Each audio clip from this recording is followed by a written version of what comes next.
I'm doing sidelines for the game, so I've got to go over some stuff.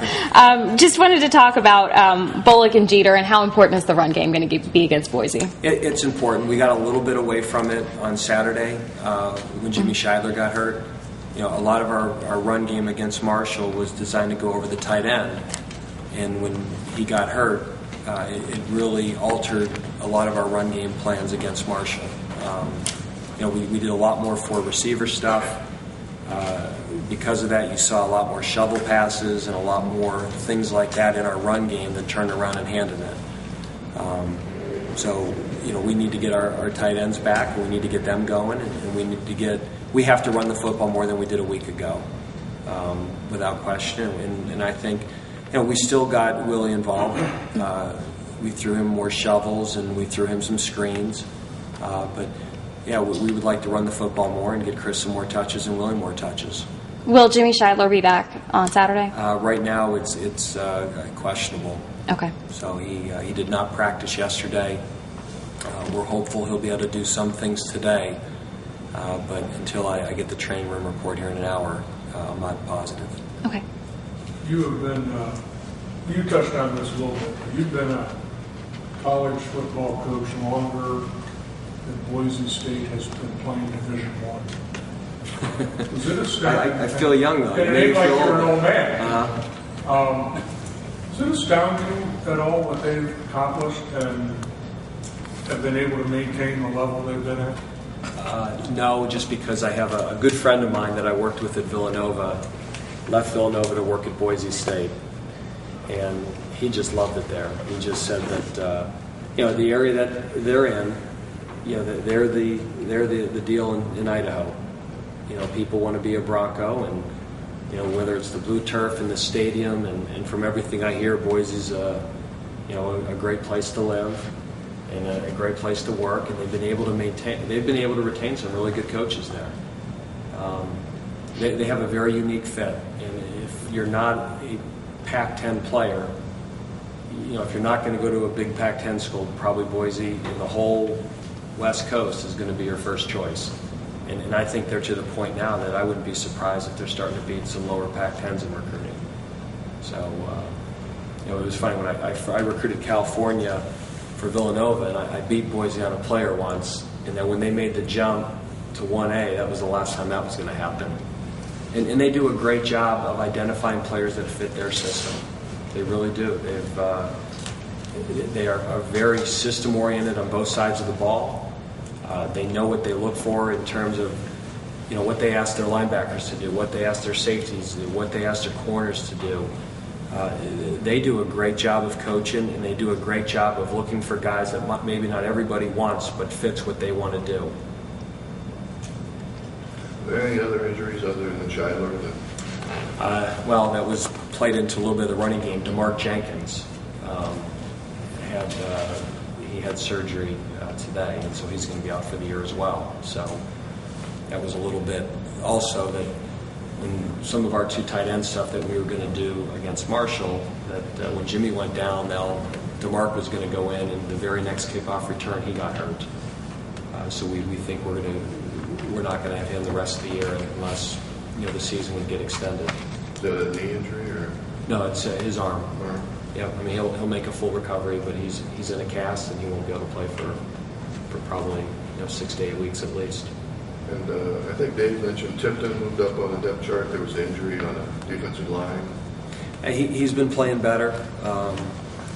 Darius Smith was not 100% last week, and because of that, we got Tipton involved a little bit more. And and the D line right now, it's just we're playing a lot of different guys and trying to get guys to give us effort and give us energy, and it's kind of the strength with our defensive line has to be in numbers. There's not really a marquee guy right now in that group, so we're rolling a lot of guys through there, and we ask them to give us everything they have for as long as they can, and when they're not fresh, we get somebody in there that is.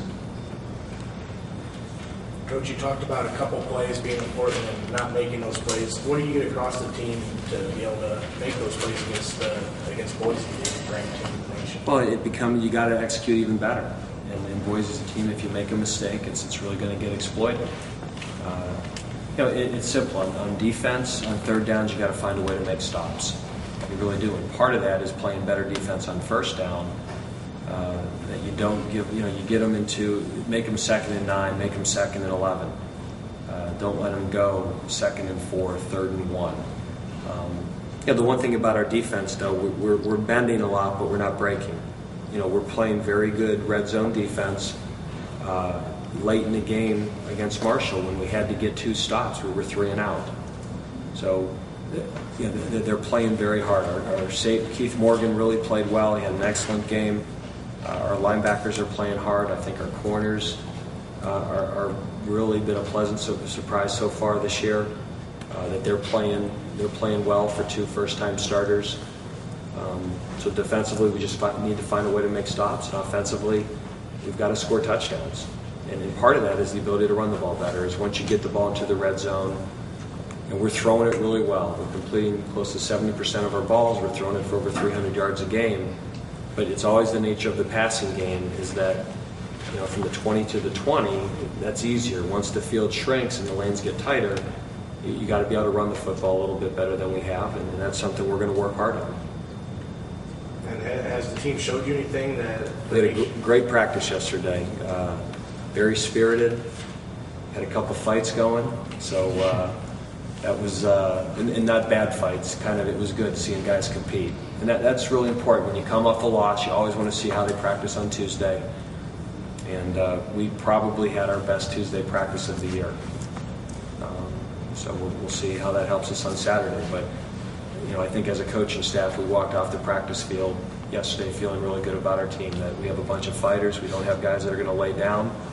And, if we didn't have that, we'd have no shot this Saturday. Anything else? I just have one more.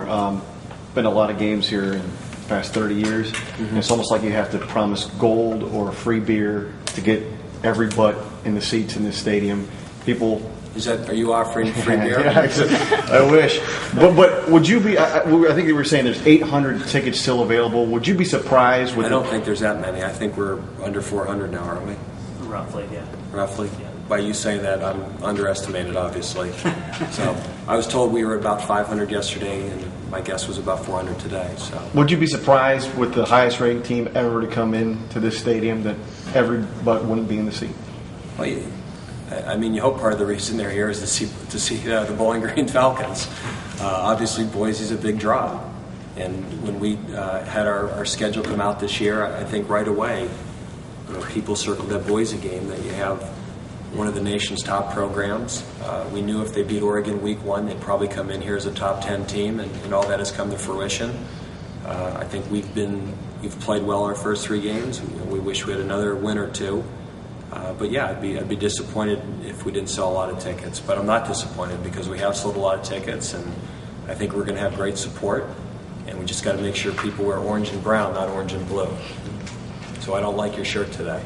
Sorry, I'm an alum. I'm sorry, I got brown pants.